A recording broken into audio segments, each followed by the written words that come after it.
Rundown, we have a couple of things going on May 25th, the patch that just released, which we have some decent changes that ended up coming through, and a really cool outfit, honestly, that ended up coming out. But one of the big points is the Marnie's Realm. So this is actually basically an instanced zone that people can participate in.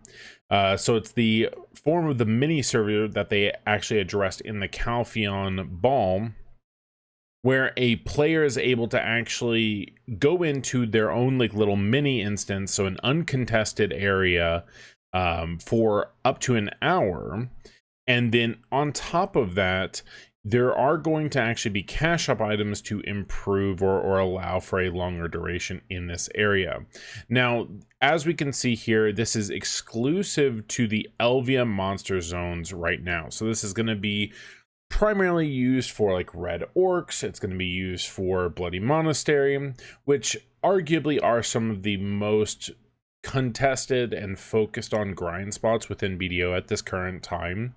So I think that this is both a positive and a negative. I mean, for a person, because you are getting 1 hour per day, right? For this, we are seeing a 1 hour max here per day.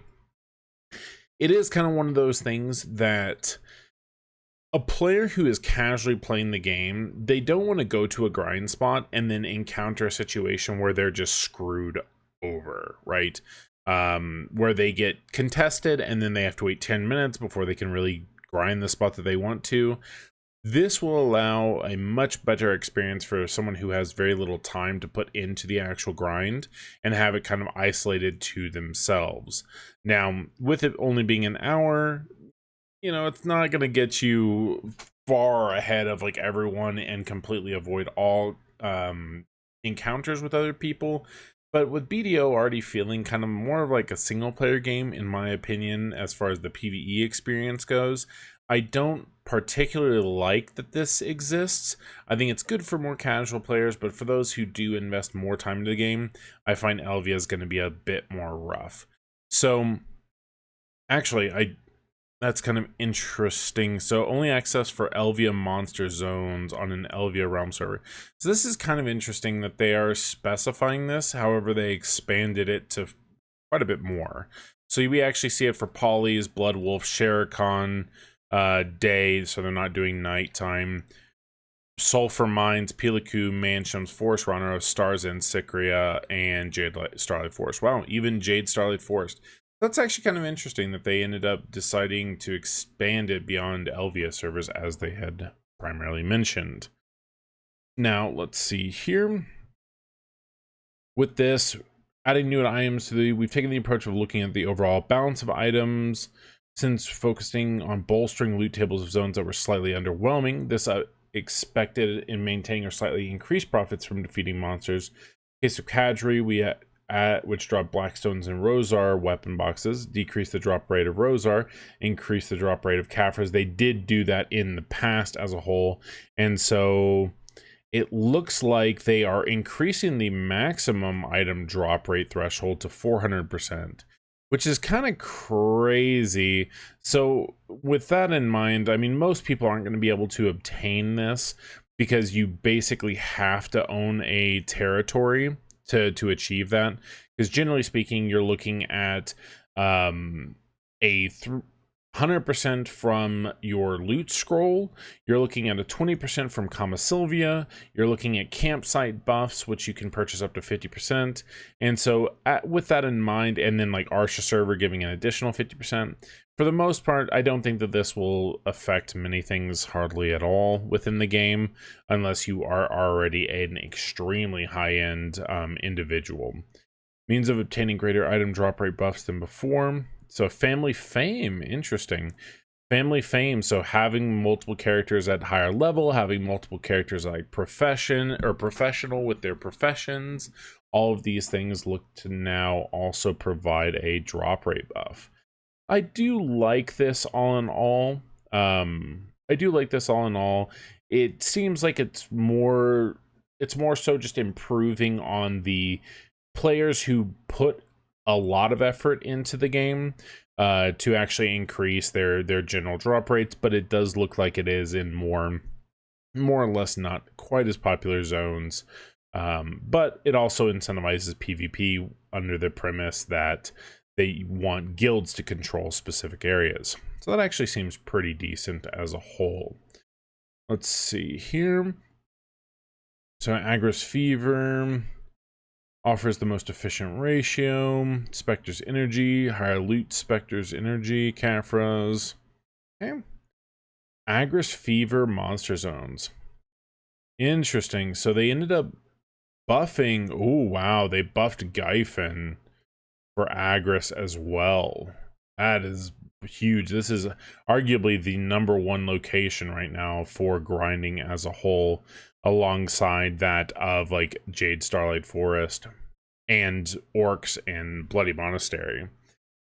So that's actually pretty interesting. That's pretty interesting that they are buffing the focus or separating the zones now to emphasize specific items.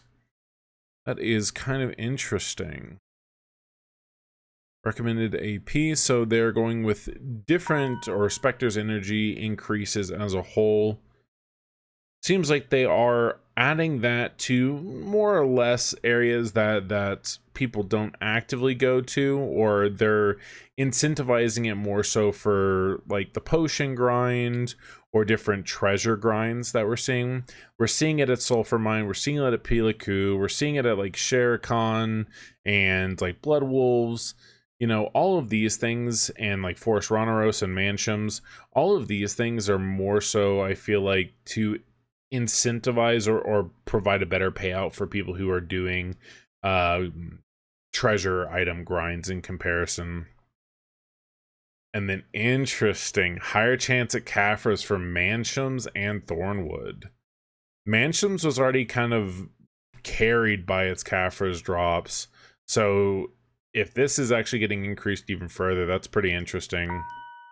Let's see. Item collection increased gauge unavailable zones. Interesting. So Sakraya up underwater ruins. So the upper portion of Sakraya. Huh. For Rich Merchant Ring has been increased to similar levels. Yeah, I mean, this zone absolutely sucked, by the way. This was absolutely horrible for the most part. So for them to actually go ahead and increase the drop rate of the Rich Merchant Ring, which was really the only reason why you went there, for them to disable that, I think that that's actually a good thing that they did. It seems like they're looking out for people to not waste their aggro or their loot scrolls in some locations. That's pretty interesting. And then they're buffing the general XP. Doesn't look like for anywhere particularly impressive. I do like that they are buffing these lower tier areas. So Tidian Valley, which is Desert Fogans, and then Desert Naga Temple, both of these with the combat EXP increase is kind of huge. And even the Marnie Cave, the Trader's Gravestone, which is kind of a staple for a lot of players now, they're also increasing the combat EXP. I like that. I like that quite a bit. And even Mirrormock, so Party of 2 and 3 are getting higher. So they are improving a lot of those older zones that were used for XP and just trying to thrust people into actual max level faster. Improved gathering rewards via tanning defeated monsters. So this is basically to incentivize people to actually get the infinite mana potion, because it's the one location where you have to tan monsters to get a infinite mana potion piece. That's kind of cool. I like that they're putting that focus actually. Let's see here. And increasing, very cool. They're finally scaling up a lot of the underrepresented zones as well to finally make more silver in comparison to that of the they recently buffed all the desert location mobs, such as sulfur mines and whatnot, and like Fogans, in terms of overall silver per hour, and it looks like they're following suit with a large portion of other locations, which is actually really nice, because this is making it to where these locations aren't horrible silver per hour when pursuing a lot of either leveling a character or improving the going for treasure grind mobs. So like Blood Wolf, for example, was arguably the best location, and that would only make you like 150 mil an hour. With this kind of change, we're seeing it where this is going to push it probably to that 200 or like 250 to 350 mil an hour from these older locations. I spent 160 hours at Shere Khan Necropolis, and I would have been so much happier to get 3 to 4 times the profit. That would have been kind of nice, in my opinion. Very cool. And even tripling the cost at Forest Rhonos, which I personally actually like that grinding spot. That's huge. Those are some awesome changes, actually, as a whole. BMC improvements. Improvements were made. Black Magic Crystals, defeating monsters will stack. Thank goodness. These were the bane of so many new players' existence, in my opinion, because they had to do this for the free pin gear or the easy to obtain pin gear progression, like system that they were implementing.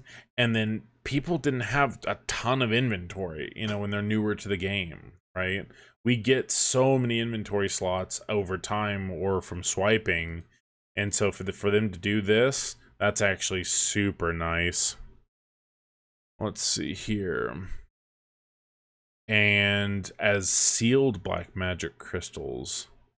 Wow, interesting. So now it's an RNG as to what you're getting, so you can't grind a specific location as well. That's going to make the ones that actually matter, like black magic crystal precisions or like adamantines. I feel like those are going to go up in price because now you can't target farm them. That's kind of interesting. Wow, that's actually so huge with the item ecology knowledge. So there's actually a purpose now to get ecology, because getting up to 30%, I feel like 10,000 points in ecology is so hard. I don't even know where my character currently stands. Here we go. Little UI changes, nothing that impressive. So they added a llama, a llama one. Okay. So for the most part, it looks like just some really good improvements, quality of life changes for people looking to grind those older locations or the treasure pieces, and giving the more casual player the ability to actually grind for an hour. So this patch is pretty packed, honestly, with those changes. And I actually wanted to show y'all one quick glance at the Pearl Shop change, or specifically the new Sage outfit. This thing literally glows and you look like a freaking mech. I saw this on another stream earlier and holy moly, this thing looks sick. But that was pretty much the only other thing that I wanted to show. Hopefully y'all like this quick overview, give my opinions as to what the patch is going to be doing as a whole, and see y'all on BDO or catch y'all on Twitch or YouTube. Peace.